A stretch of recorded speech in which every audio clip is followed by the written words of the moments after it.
How do you think the Bandit, the new pistol, will affect the meta in VCT on eco rounds and pistol rounds? I think it'll be it's not going to be nearly as impactful as the out. What's up, y'all? My name is Andre Hopkins, also known as Entre Interview, and today I had the chance to interview Coach Elevated about his time coaching Global Esports, some general tips for coaches looking to get into the scene, and how he thinks patch 12.00 will affect the VCT meta in 2026.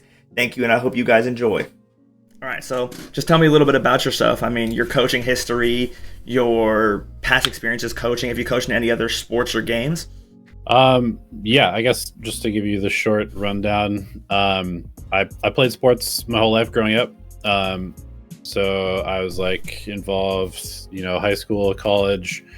After graduating from college, I did a bunch of random jobs, including teaching snowboarding for several years. Coached youth baseball, and then got back into esports in like 2014, something like that, 2015. Started making content basically just because I obviously like gaming, and I kept hearing all these like kind of horror stories about esports orgs and like how poorly they were run, and like there's no real support for the players. And so I started just making content, kind of like trying to just give some like perspective and thoughts from like the sports world towards esports, as far as like dealing with competition and pressure, practice, tilt, like how to kind of just like improve as a player. And yeah, through that, I was doing that in like Dota 2 for several years. And then I was actually going to do something else with my life, but then COVID hit and Valorant came out, and I was stuck at home, so I just started making videos about Valorant at that point. Then I got an opportunity to work with Ascend as a content creator, and over a couple of years working with Ascend, I started realizing that I wanted to do more than just like make content. I wanted to have more like tangible impact and like on the ground sort of experience working with people on a daily basis. So I started volunteering as a coach for like free agent team in North America, for like a collegiate, basically just like any coaching opportunity that I could get, and eventually helped out with the Ascend Game Changers team for a season, and eventually with their main team trying to qualify for Ascension. And then after that, I just applied for a bunch of teams in the 2024 to 2025 offseason, and got the opportunity with GE as the assistant coach. So that's kind of how my journey went, basically. How would you say your experience playing Dota 2 or even like coaching and teaching snowboarding has translated to Valorant? Well, I mean, I think like coaching and working in traditional sports taught me a lot of just kind of like the importance of progression and like how to approach and communicate with different types of people, because not everybody speaks like quote unquote the same language. I'm not talking about like English, but like people intake information and learn things in different ways. And so being able to you can say something one way, but then if that is not being digested by somebody, then you might need to like switch up how you say the same information in like a little different way that might be more sort of like their speed or their communication style. So I think learning to teach a difficult physical skill and like overcome barriers both in communication and like like blocks of like fear and anxiety for snowboarding as an example, was a good sort of introduction to teaching people something difficult. And then working in Dota 2, it's a very complex game with a lot of moving pieces, and being able to like read how things combo together and looking for like the different gaps and strategies and stuff like that. Breaking down those games kind of set me up with a little bit of a different perspective on the way that Valorant works, as far as like how agents combo together and like the varieties of different styles that teams are going to bring to the game.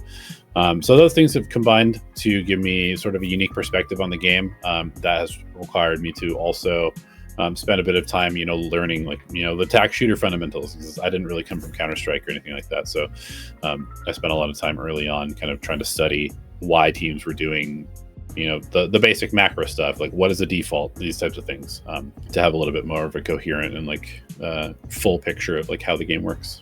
for someone who doesn't really know Dota 2 that well, are there any similarities between Dota 2 and Valorant in terms of like just gameplay? It's mostly just down to the like Dota is a hero-based game. Valorant is a hero or agent-based game. So I like to think of it as like every character provides you with a specific set of tools that can then be used with other characters and their specific set of tools to then create a coherent strategy. And so for me, I find it pretty easy to look at like an agent comp and immediately know it does this well, it does this poorly. And as a result, you need to kind of like change your game plan and approach the game in a specific way to take advantage of those things. I think that approach is like a little bit still not super well understood by a lot of Valorant people, because there's like a huge focus on just like the shooting and like, trading and stuff like that. But the more that we watch the game, I think, and the more that we do have like teams innovating at the top level, it becomes more and more clear that like this sort of understanding of how the different types of comps and the different types of agents interact is like a very important part of the game to consider. Yeah, because I come from Overwatch, so I get a lot what you're saying about the combo. Sure. I mean, it's a big thing in that kind of game. So that's one of the first things I looked for when I came over was who works well together. I think that's a very big thing, like you said, that a lot of teams don't, or a lot of people just in general don't really think about. They just think about shoot, kill, not right. about the smaller level of abilities and how they work together. Right. There's like a lot of little micro things, the first time that somebody ever did like a raise nade plus a fade seize, people are like, whoa, it's so crazy. Like it instantly kills people. It's like those types of things. That's just like what you do, right? If you have abilities, you combo them together because they're always stronger when you put like the things that work together instead of trying to just use them randomly by yourself. And it's, yeah, even some of them nowadays, like one of my favorite ones to do is when you have a Yoru, especially because it works well with the meta right now, when you have a Yoru and his ult and you use a Sova ult with it and you just shoot the person, there's nothing they can do to avoid it because they're just getting watched through a wall. Yeah, just putting different pieces together and making sure they work well together. When you joined Global Esports last year, what was kind of the process? How did that come about? So like I said, I was looking for any opportunity that I could get, basically. So I applied for several different teams. I think I probably did maybe like 6 or 7 applications. Global was one of them. Basically, it was just like, here's some work samples, here's my experience, here's what I think I can do for your team. Interview with the GM, interview with the head coach, interview with the owner, eventually, sign the contract. And so I started out working remotely. I was in the US, they were in Korea, obviously. So I was, just working at night, sleeping during the day, for like a month or so, and then flew out to Korea in late December. And then the season started in like mid-January. So, it was pretty much just like, show up to scrims, watch the scrims, take notes, talk with the coach during the scrims, track the scrims in the spreadsheet, offer feedback, do the VOD review, just kind of like regular team stuff, but doing it remotely and then going and joining the team in person obviously made that a lot easier because you can interact with people like in between games, get to know people a little bit better, stuff like that.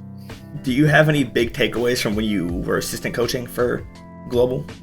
In what sense? Like just like as something you learned that you took away from coaching that team?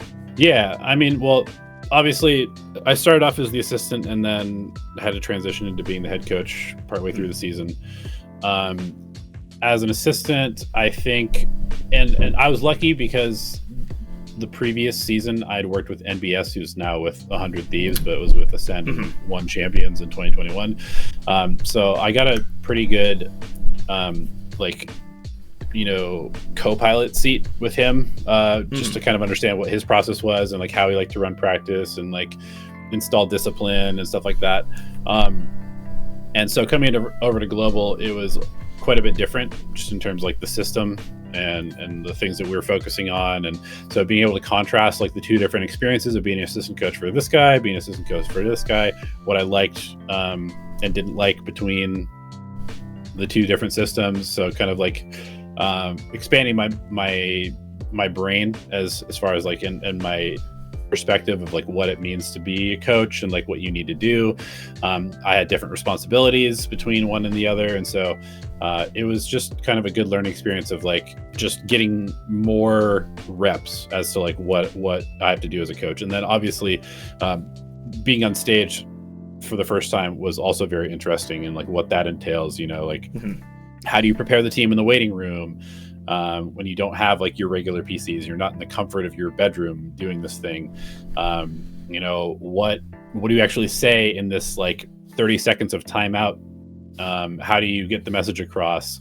How do you keep an eye on your players on like the player cams that you have in the coaching booth? Is this person looking nervous? Should I do positive feedback or negative feedback as far as how are they going to respond to the information that I'm trying to give and make adjustments and stuff like that? So yeah, there's a lot of learning as far as like just what works, and it's going to change between teams. Like every team of 5 is going to be different, so the vibe is going to be different, the way that you communicate is going to be different, but being able to adapt to a different situation, I think is just something that's really good. Like getting exposed to more and more different situations helps you become a more like coherent and like adaptable coach, I think. I never really thought about the psychological side of it in terms of like how do I explain it? Like seeing somebody and seeing their face and realizing like this person, like we need to call a timeout. Somebody looks really off-put, really nervous. Does that happen? Wouldn't say often, but has that happened like more than once where you call a timeout to redirect the team? Yeah, definitely. I like most of the timeouts and stuff are going to be called with strategic adjustments, but every now and then you do need to just be like, hey, we're not calming enough, or we're too hype. Or if somebody looks like they're reacting poorly to whiffing a shot or something like that, like it's okay, man. Like whiffs happen, like mistakes happen. So yeah, it's kind of a collective of all those things. Generally speaking, I'm in the booth, I'm taking notes. Okay, this is something that I want to say in the timeout.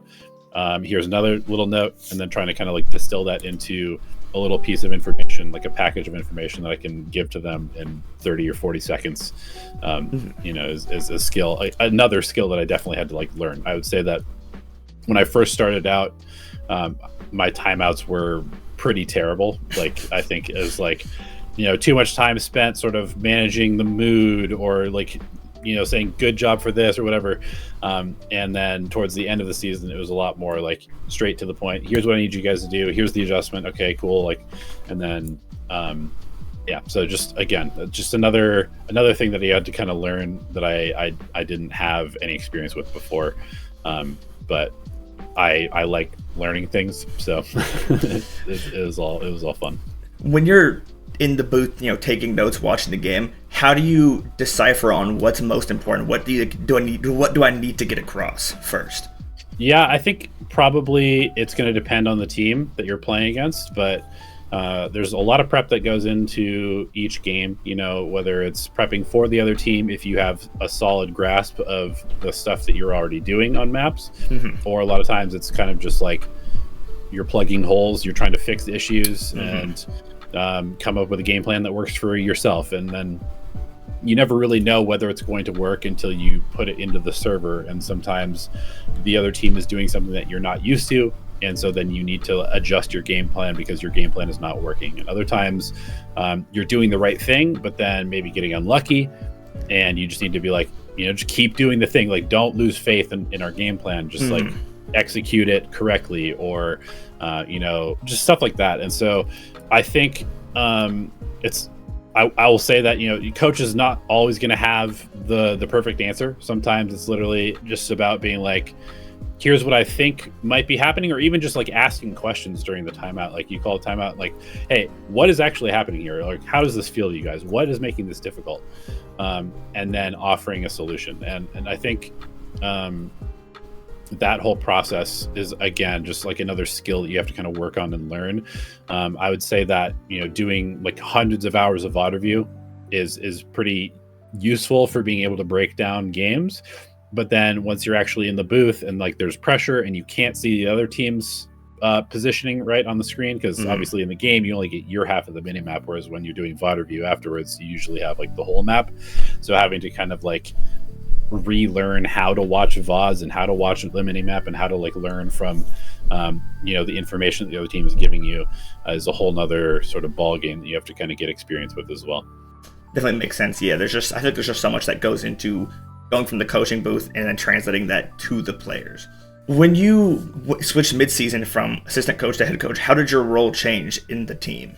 Well, as far as like what I was doing, it mostly just got a bit more involved in the overall strategic approach, because when I was an assistant coach I was still doing a lot for the team. I even had like some responsibility for some of the comps and stuff like that, but it was more so needing to then be more authoritative and like this is what we're actually going to do, whereas previously it was more like here's a suggestion to the other coach, or here's a suggestion to the IGL, or here's a suggestion to the player. But when I became the head coach and everybody is looking to me for the direction, I have to be more sort of sure of the things that I'm doing. And I think that transition was definitely difficult at first. I think there was times where I found myself being like, in the ready room or between games, or even just during practice, like, am I supposed to be like more demanding here? Am I supposed to be more disciplinarian here? How should I say this? Whereas before it was a little bit more, it's not quite my responsibility.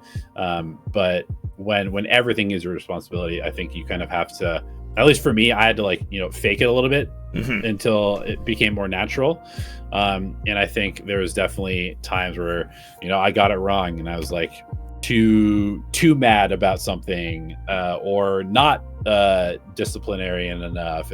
And so that whole process was like a whole nother learning thing of like how to actually lead people. Cause it's like, and I think that's probably the hardest thing for people in esports. And, there's a lot of very smart people about the games, like in all of the mechanics and the lineups, and I can make it strategies and do data analytics, but when you actually have to like lead people, it's totally different, right? And like lead them as a person, lead them into battle every week, right? Like how do you inspire people? That's a totally different skill set than being able to like look at a mini map and be like, this is what their strat is and this is how you beat it. Yeah, because I feel like, was that a difficult change to make, especially with like no prior experience doing it? Like 1 week you weren't, the next week it was just completely your responsibility. Yeah, I mean, definitely. I think like it's not like I had zero experience, right? Because I had been on all these teams and for sports, like I understand like what a team is like and how, a coach is supposed to be in certain situations and all of that. And obviously it's not like I was just like doing none of that as the assistant coach either, but definitely the chaos of being like, hey, oh, by the way, now you're the head coach all of a sudden. Good luck prepping for DRX in 4 days. It's like, okay, well, this is definitely going to be tough. And it certainly was. Yeah, that's especially with a huge game like that. All right, here's one of the best teams in the entire region. Good luck. You got, like you said, you got 4 days. I was definitely nervous, like going into the veto, and like just the whole process was definitely different. So for this year, what can we expect to see from your streams, your YouTube?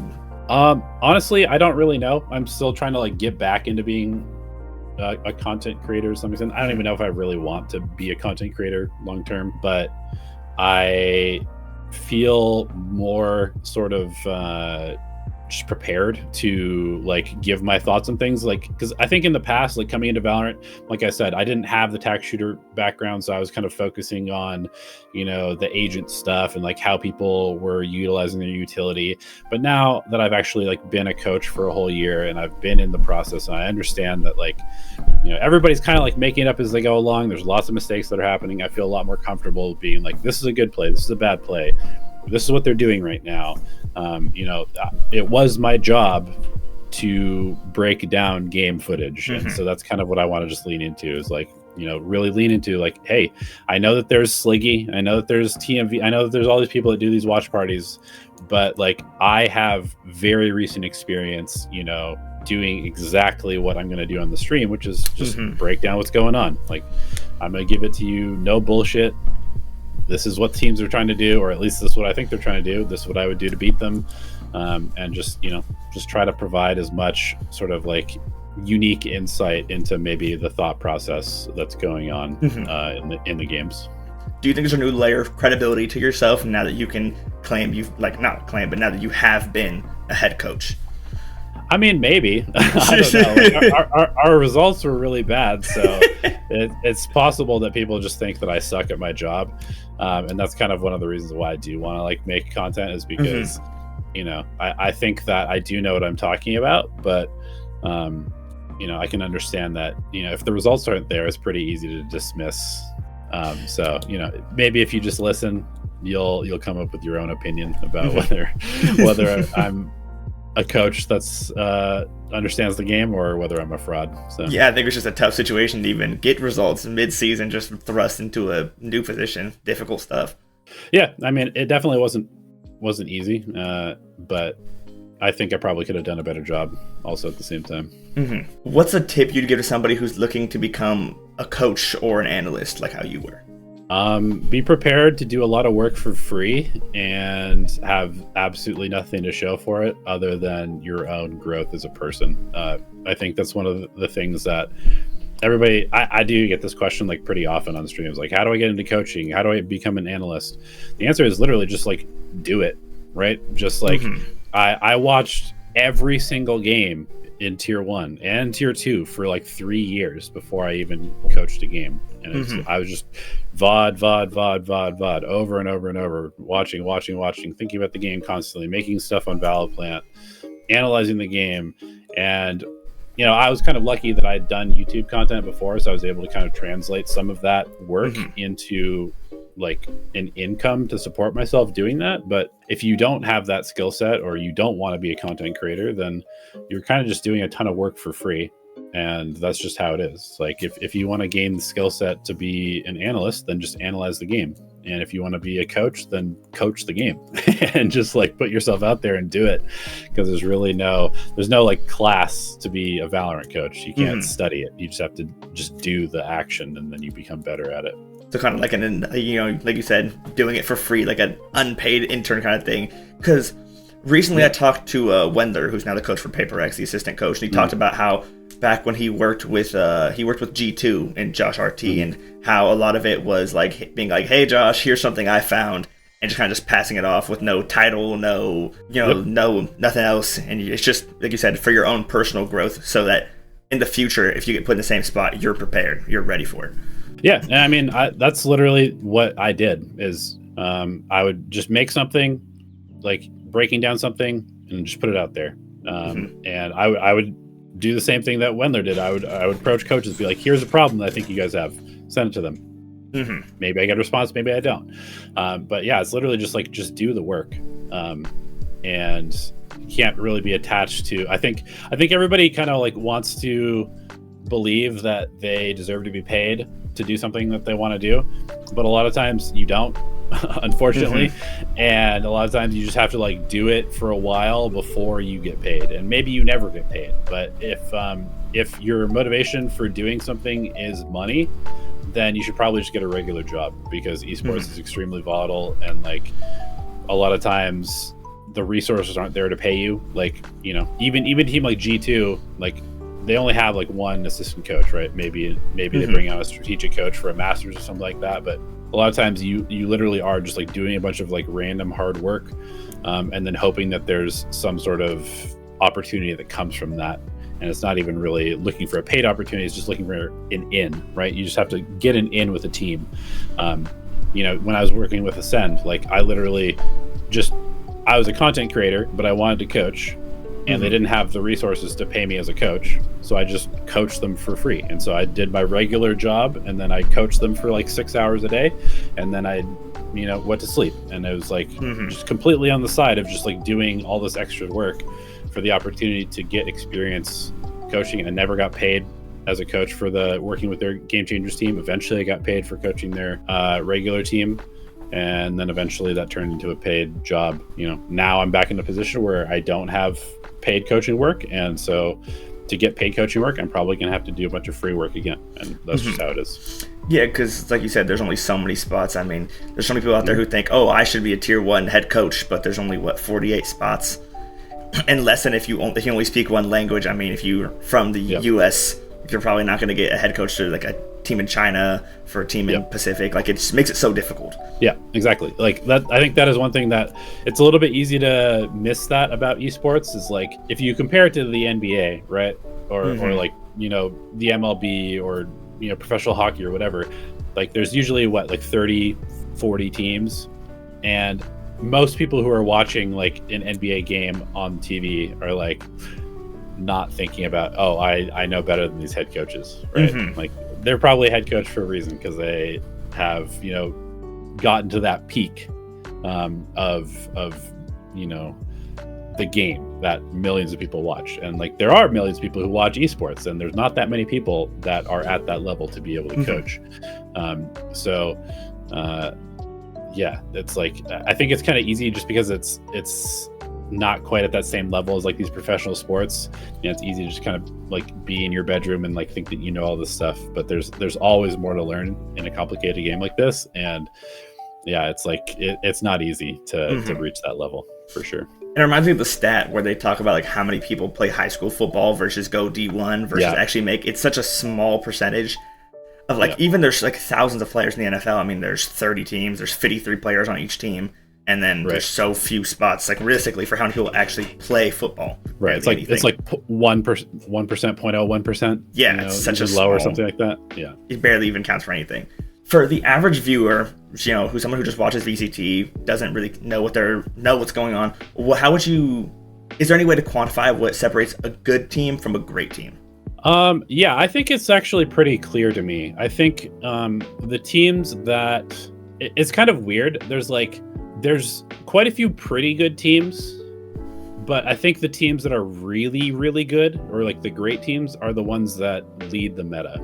I think there's only like maybe 3 or 4 teams per year that are actually actively changing how the game is played, and they're always in pursuit of that next sort of edge, because like you see it a lot where Genji comes up with a Haven comp and then everybody copies them. Fnatic comes up with a Lotus comp and then everybody copies them. DRX comes up with a double duelist comp and everybody copies them. Why? The reason is because it's very hard to innovate and innovate well. And it's much easier to just look at a team that is having success doing something and then try to copy it to the best of your abilities. But I think if you're always copying, then you will never be the best. I think that's pretty clear. Basically every team that wins a tournament has some unique approach to at least a couple of the maps. And it's okay to copy, it's okay to yoink certain plays and stuff like this, and maybe even you make something and then another team does it better. It's okay to copy stuff like that, but you should never be fully just copying what other people are doing, because a lot of the times people will copy like the position and maybe the utility, but they don't really know like the reason behind those things, right? And so you only have like 80% of the strat. And that 20% that you're missing is the difference between, Genji's Haven comp never losing, or Fnatic's Haven comp or Lotus comp never losing, and you being at like, a 60% success rate or something like that. Yeah, because that makes a lot of sense. I'm just thinking about like teams who have won recently or won a lot. And like a lot of them are innovators. I mean, with NRG, Brock using the Odin, them using all the different kinds of guns, you'd always see Sam with the Judge or Mata with the Outlaw. Like, taking that next big step to change. And like you said, with DRX, the Yoru Waylay, it champs a lot running that. Yeah, and it doesn't even necessarily even have to be like fully just a totally unique agent comp. A lot of it is stuff like what you're kind of saying is like, oh, well, this team is always abusing the broken guns, right? And you would be, it is shocking how many pro players refuse to use like the Judge or the Stinger, or like they're a smokes player, but they only use the Vandal because they're used to how the Vandal shoots, when obviously you should be using the Phantom if you're a smokes player like 99% of the time. And like, just these edges that you can gain by doing all the little things correctly. There's still a huge gap between like, you know, just being like a very good player and being a great player. And the great players are the ones that do all the little things correctly, I think. Yeah, I remember it was on Sliggy's stream. He's talking about like, just if you're in gold, just put down that rifle and pick up the Odin. And I've been doing that. And I'm like, huh, yeah, this works really well. Like, just yeah. I've been telling people I play with in ranked, like, once you drop your dignity, you can start climbing, start spamming the shorty, spam the judge, use what people say are like the broken guns. Oh, no skill. Like, I don't care. Yeah, I mean, when the Outlaw first came out, you know, people didn't really understand how to use this gun, right? Like, people were just buying it on round 2 instead of the Marshall because it's just like the Marshall, like you just body shot people like the Marshall. But then that was it, and they would throw it away. And then I watched Paper X play, and obviously Paper X, one of the best teams in the world. And Forsaken bought the gun like on 9 out of 12 defensive rounds, and he was buying it with like a specific kind of formula of like, oh, well, they're going to have, you know, light armor. Like 3 of them are going to have light armor, so it's basically just like having an like for 2,400 credits, and then it snowballs the game into them having the eco, and then that's a free round with the Outlaw, and then, you know, people are not adjusting to this correctly. They're still forcing too much utility on their eco rounds, and so they have light armor again. It's just like, and people just don't do enough thinking, I think, a lot of the times. Sort of like the mid to low level teams, they don't do quite enough of like the theory stuff to really optimize what you can get out of the game. Because there's so many ways to gain edges in this game, and I think a lot of people are a little bit lazy with how they try to do that. Yeah, because I could look for the new way to strategize, or I could just buy the Vandal and try to headshot everybody. Right, exactly. One of those seems much easier, so people will just lean towards option 2. Right. How do you think the Bandit, the new pistol, will affect the meta in VCT on eco rounds and pistol rounds? I'm still a little bit not totally sure how I feel about the gun. I think I'm in the process of like coming up with sort of a formula of when I think you should buy it. I think we're going to probably see a lot more weaker gun buys for the sake of forcing up full armor. Which I think is something that Riot is like intentionally trying to do, is like try to give more and more incentive for people to buy full armor, even if that means having to use, you know, a Guardian or a Bulldog or a Judge instead. And I think it definitely does put a lot of risk on that second round after you win the pistol, because it's so easy for 2 people to buy a Bandit and not totally screw over their rifle buy on the next round if they lose. And I think it'll be kind of, it's not going to be nearly as impactful as the Outlaw, because the Outlaw is like truly an insane weapon. But it will be another one of those opportunities to gain an edge, where it's like, if you find the right opportunity to buy the Bandit, or, you know, sneak in like a couple of Bandits and then some utility to support them, there's definitely going to be a lot of opportunities to get thrifties when the econ is kind of a little bit back and forth. And, you know, with utility the way it is in this game, like so many of the utilities are really powerful. So like it only takes, you know, one flash and like a seize nade or something like that to totally change the complexion of a round. And if you add on top of that a gun that can just one-shot people when they have a rifle, then it just adds another layer of danger to every single one of these rounds, basically, even if you're the team that has like quote unquote the weaker buy. Yeah, because I feel like when they announced like, oh, people were like, oh, it one shots through light armor through the shield. I thought that like when the Outlaw first dropped, and everybody was like, oh, this is to counter the light buys, you know, rifle light armor. I thought the same thing with the Bandit. It was like, oh, this is just another, like you said, to counter rifle light armor buys. That's kind of what I thought.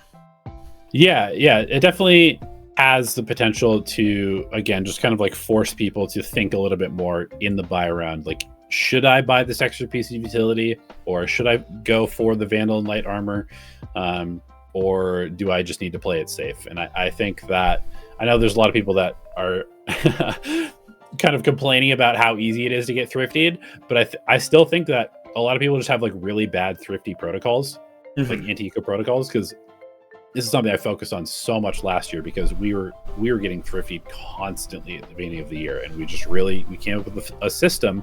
It's like, this is how we play every single anti-eco, and we started winning a ton of anti-ecos. And I think teams are going to have to do that type of thing where it's like, now the bandits in place, like, we need to just have a system of how we play these rounds. And if you don't do that, then you're kind of just trolling, like, strategically, I think. Yeah, I feel like I don't remember who talked about it before. It was somebody on YouTube. I can't remember if it was TMV or somebody talking about not enough teams have actual strats when it comes to round 2. Like, you win pistol, round 2, what are you doing? Like, don't just run at them. Like, you should have something, you said, in place to make sure you don't get thrifty. Someone's not just hiding in a corner with a shotgun. You kills 3 of you know.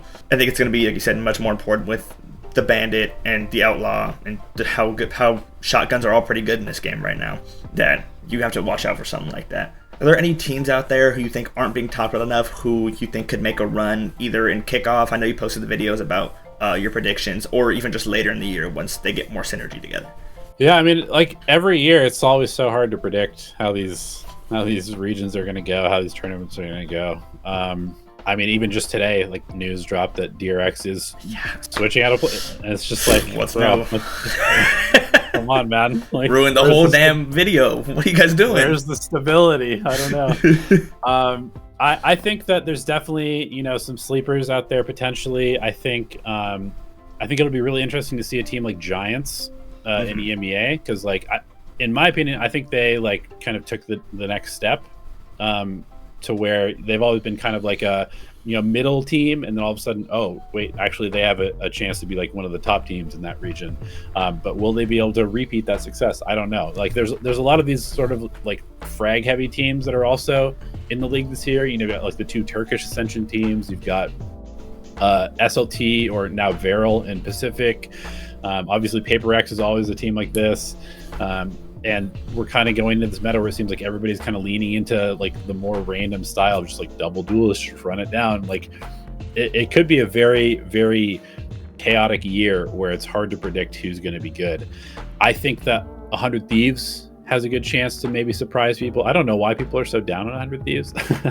I kind of tend to favor the teams that have like good coaching staffs, and so I think 100 Thieves has some pretty good potential. I think Na'Vi has like a lot of potential as well. I think they're kind of being slept on a little bit. And I mean, in Pacific, I don't know. I think maybe GE. I think again, like, I think that Frost has a pretty good idea of how to run a team. They've got some skilled players, and I definitely think that we'll see some of the teams that people expect to be good fall off pretty heavy, and I think we'll also see some teams that people are sleeping on rise up, because that's just how it always seems to go. Yeah, there's a few. So for the GE last year, I thought GE was like, I had them finishing I think 5th in Pacific, and I was like, and I'm again on this year, I'm on the train because I think Frost is a floor raiser. He raises the floors of team, I think, really well, and gets them to a stable level where they'll always be competitive, even if they're not like last year with Talon. I feel like there was never a point where I was like, Talon's going to be the best team in Pacific, but I always bet to them that they would beat who they're supposed to be, and they're probably going to lose to your Paper X's, your T1s, you know, teams like that. And so I think he can do good for that with GE. I actually commented on one of your posts for the hot takes about I thought Veryl was going to make Santiago. It's my hot take for kickoff. But I feel like, Pacific I have some bad news about that one. Oh, no. Oh, no. No, I mean, it's possible. I'm not that high on them. I feel like the teams that are a little bit like overly reliant on aim coming up from Ascension tend to struggle a little bit when they come into Tier 1, because they can't quite just do the same crazy stuff that they were doing. But yeah, you never know.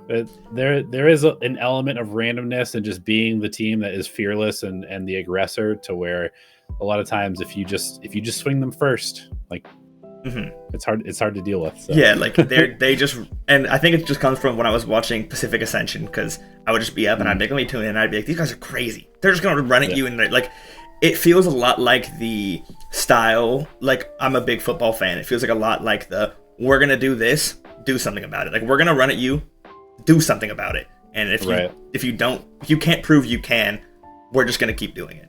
Yeah. I think that was actually an experience that I had, like, playing against Paper X for the first few times, where and Nongshim also. Nongshim was actually last year was probably like the best sort of what's the word I'm looking for? It was sort of like a gut check. Like we're coming at you, and if you can't stop our aggression, like you will lose every round. And you have to like be ready for them to put that pressure on you. If you can't handle the pressure, you're going to get rolled, and it takes a while to like learn to sort of cope with the way that they're playing the game.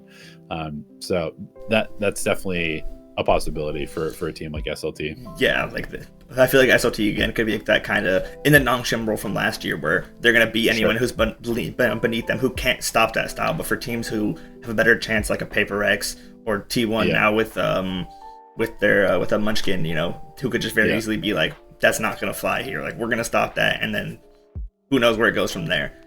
And then with Giant X, you mentioned, I feel like they'll be pretty good this year, but whenever I think about teams who keep their roster overturned, I think of like 2024 Team Secret, where they kept the same roster. Then I don't think GX will be that, but every time a team does that, I get that little bit of worry in my head. Yeah, I mean, there's so many good players out there, and there's so many good teams that are trying to make moves, that it's always a little bit like, are you sure there wasn't a single person that you could have maybe improved on?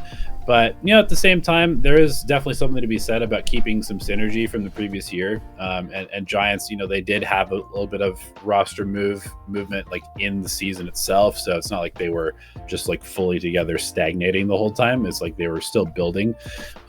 And, you know, having that synergy coming into a new year when everybody else is shaking it up could put you in a really good spot, at least at the beginning of the year. And then you just have to make sure that you don't sort of like stay at that same level. You have to continue to actually look for the next step. And I think it was talked about in Plat Chat, where like it's not like you said, they shook it up midway through the year. Like it's pretty much like a newer team who got a head start.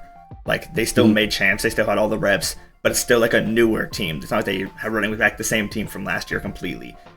It's not the team they started off with kickoff. But also, like, the synergy point you make is a big thing, I feel like, on why, like I said, I was high on Vero. It was like, I think there's a lot to be said in carrying over the same roster. You guys all know each other still. You know how each other play. It's all about, can you continue adapting, I feel like. Yeah, definitely. And I mean, I think that's, you know, one thing that you see with the teams that blow up their roster completely and start from scratch. It's always hard to get 5 people to be the right 5 people, like from the get. And that's why you see a lot of the best teams are like, you know, they start out with 5, they switch out a player, then they switch out another player, and then they switch out another player, and then they have their actual team, right? And it's very, very hard to just get that first 5 correct. And so most teams are sort of like being built like one brick at a time. But then once you have that 5, like, you know, try and keep them together, right? Like Fnatic did a very good job. Like they found their pieces. They kind of like improved slowly, like one person at a time, but then they would lose a player. They would find another person.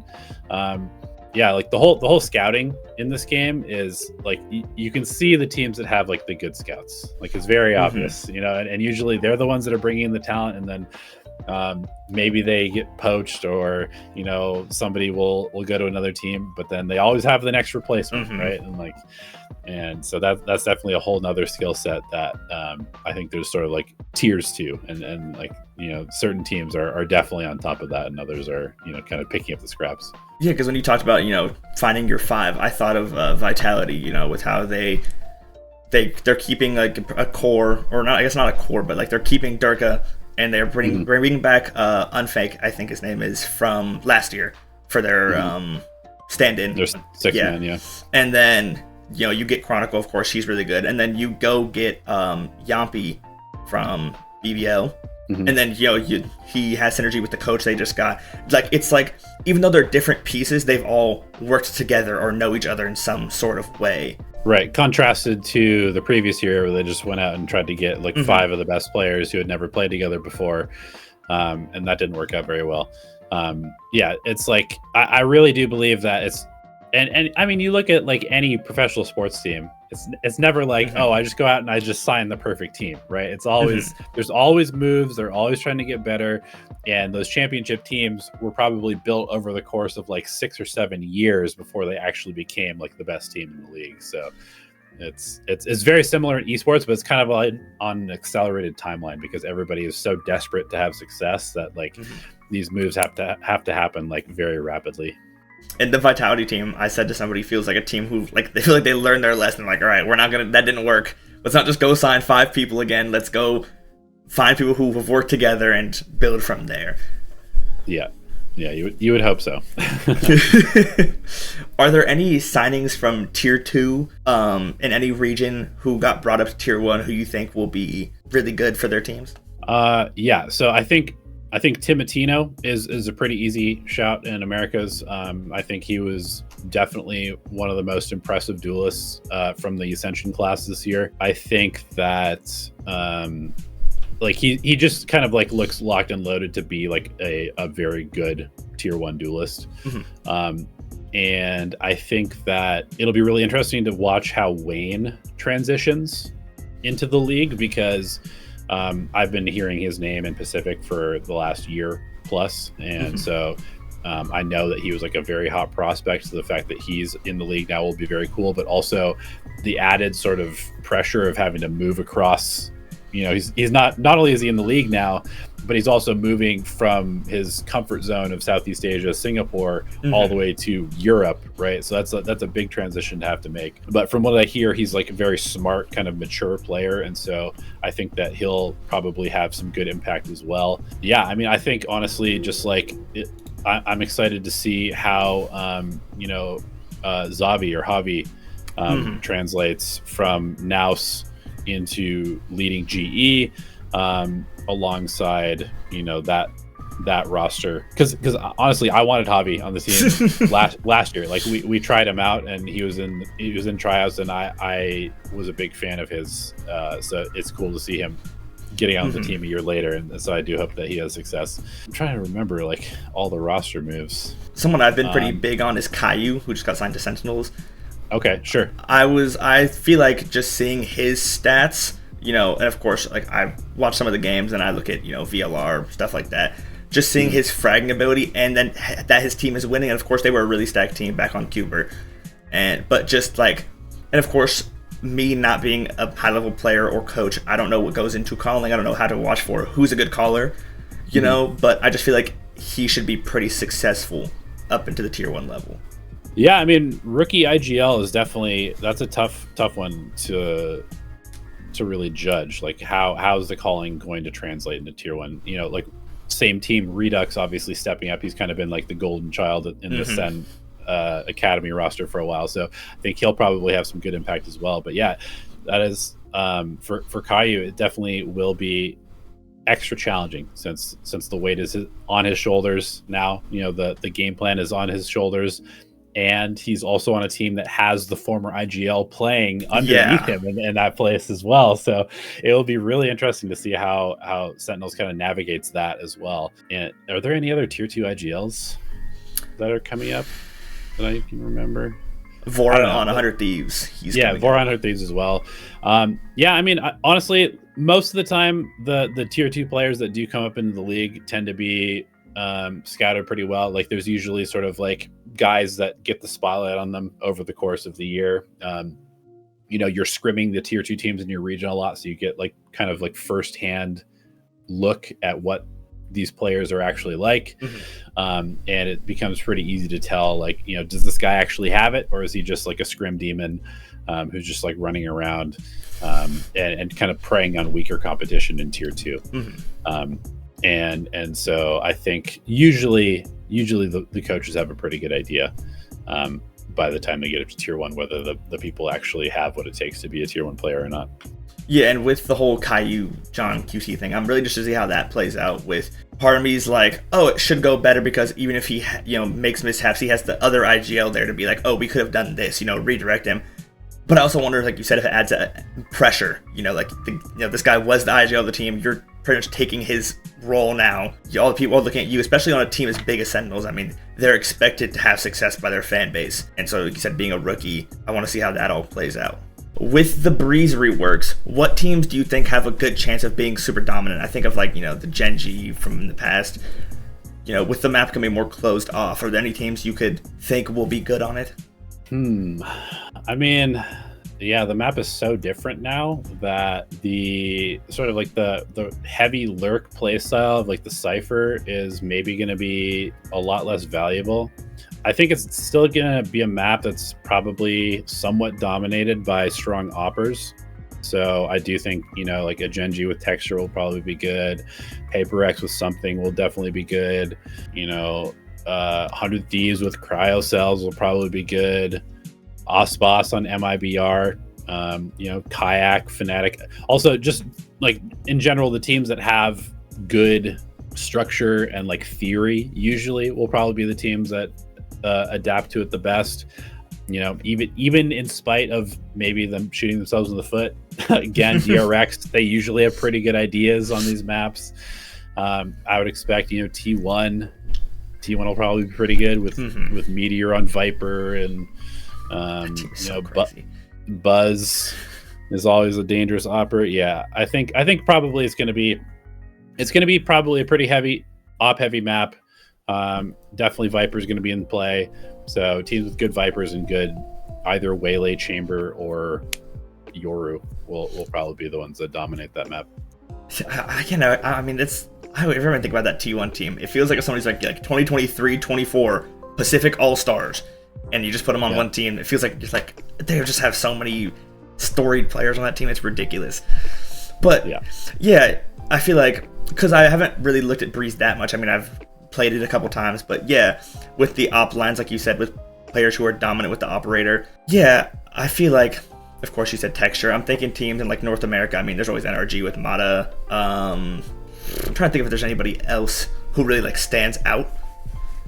I mean, honestly, low key, like EG with Digizen, and so I feel like Potter had a pretty good read on Breeze last time it was in the pool. So yeah, I mean, they might be kind of like a sneaky good Breeze team. My friends always make fun of me because I always like Digizen is so good. He's gonna be the truth. Please believe me. This year, yeah, we got it. He's been good for a while, so yeah. Hopefully he can actually like solidify himself, and because I remember, I think it was last year when he was on Loud. I think it was last year he was on Loud. I said I thought he was gonna be a top 5 duelist of the region, if not like top 3. And so I just think he's such a good aimer, like you said with the op that. Yeah, he's got potential. He just has to stay on a team for long enough to. Yeah. I don't know if it's internal stuff or people just disagree with how he plays or what, but yeah. I've always said I think Potter's the greatest Moneyball coach ever. All right, here's a group of people, and every time it feels like they're at least competitive. I mean, you saw him last year against G2, almost beating them. It's crazy. Yeah, I mean, she's done good work. I think probably 2 years ago, I would say like maybe 40-50% of the coaches I didn't have that much faith in, but I think we're kind of at a point now where like most of the coaches are fairly competent, and they know what they're doing, and so yeah, like people can work miracles with seemingly weaker rosters, but the reality is that like it doesn't really matter at the top level how good of shooters you have. It's more about like how good the team play is, and obviously having aim can make up for a lot of problems. And having aim is important, but the best teams are always going to be those that have like the best teamwork, and teamwork is almost always going to be sort of like what makes a team consistently good. Makes sense. I feel like everybody at the top level, everybody who's in tier 1 is pretty much everybody is a shooter. They can all shoot. They can all shoot. Yeah. Because you can't shoot, you wouldn't be there. Yeah. Most of how it goes. So last question here. Are there any characters who've got buffed and nerfed in this last patch who you think will shake up the meta at all in VCT, or do you think it'll stay relatively the same? It's always a hard question for me because I feel like everybody is very resistant to change, and especially at the tier 1 level, you're almost incentivized to not change stuff because the way the season is structured, like if you fuck up 1 week by trying something new, that could be your whole season sometimes. And so it's much easier to just play what you know. That being said, I do think that Harbor is like on the way to being a decent agent, but probably more so than him, I would say that Teo, even though I think Teo kind of got nerfed low-key because of the drone change, I think that Teo is kind of in a good spot right now just because with the nerfs to like the recon agent cooldowns, there is still a pretty serious need for like a good drone agent. And Teo's drone is one of the best drones in the game, and it's also very good at countering an agent like a Vito or a Chamber or a Yoru because of the suppress. So I think that Teo is probably the initiator that may end up kind of defining at least some part of the meta this year. Yeah, because I feel like you said, even with Teo last year, he came out, he was super strong. It took a while for teams to actually like start playing him a lot. Because like you said, 1 week can just mess up your whole season. If you come out with a new comp and you play bad and you lose the game, with how few weeks there's so little room to like make a mid-season change. Because you have to, because if you play something from the beginning of the season, of course, you have so many reps on it. You've been playing so much that if you change it mid-season, you don't have as many reps.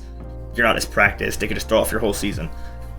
Yeah, and also if we're going in a meta where Yoru Waylay is popular, then being able to just hard clear 2 spots on a site as you exec is pretty good. So I do think that Teo kind of pairs well with sort of the direction that a lot of the comps seem to be going at the moment. Breach has been pretty bad in VCT. Do you think this buff does anything for him? No, I don't. Nothing at all. I don't think that the fault line buff is kind of nice, but the biggest problem with Breach is that his flashes just give you like a giant like, hey, be ready to turn in be ready to turn in about half a second. They're way too easy to dodge. Overall, I think his whole kit is just like, it's good for fighting, but it doesn't do much else. And once you blow the fault line, like you're kind of just like a gun walking around, whereas you look at all these other initiators that can like check for info without putting themselves at risk, or actually get like hard information about where people are. And then Breach is like, well, there might be somebody there, but I don't really know. So yeah. Do you think him as a character, like, do you think getting a buff to how long his flash take to go off would help, or do you think he just needs to like kind of be fully redone as a character? Dude, honestly, I don't know. Like, I'm gonna be honest, I kind of don't care. I've never really liked the agent that much. Like, he's interesting in certain ways. I think probably the most interesting part was when he was being paired with Tejo. And the fact that he caught a nerf because Tejo was good and not because he was particularly good is crazy to me. But yeah, I don't know. I think he's one of those agents where he's kind of like a Reyna or like a Jet, where people look at him and he's simple, and he enables you to do the one thing that is simple to understand, which is fighting. And so that's why he's being played so much. There's probably still a few maps where like he is good and viable. Like, I think Sunset is like one of the main maps where like he actually makes sense to play. But the fact that we saw him being played on Haven for years after the fact, where like we had literally like 3 years of data saying that Breach is the worst agent on the map in the game, the people are still running him because, oh my god, he can stun a lobby. It's like, well, people can just go to the other side of the map and then you have an agent that does nothing. And like the fact that it took us like 2 years to understand that, oh, you just don't have to walk into Breach's stun and then he basically has no impact, is crazy to me. But I mean, that's just, I think that comes back to your thing of teams being so hesitant to change. It took them 2-3 years to be like, all right, this probably doesn't work. We have to switch it up. Yeah, exactly. All right, I think that's all I got for you today. Thank you very much. For sure, man. Yeah, thanks for the opportunity. Do you got any socials you want to link for anything people to check out? Yeah, I mean, Elevated Speaks on Twitter, Elevated Coach on YouTube, Valorant Ascended is my other channel. I'll make content at some point, but yeah, thank you for having me on. Good questions. No problem. I think I learned a lot from this today. I'm excited to get this one out. I think this will be a pretty good one. Thank you guys for watching. Make sure to like, comment, subscribe. All is appreciated. Make sure you find me on Twitter at EntreeInterview, same name, and make sure to check out all my other interviews linked on this channel. I'll link them down below in the description. All the views are appreciated. And thank you guys very much again. Hope you enjoyed. See you next time.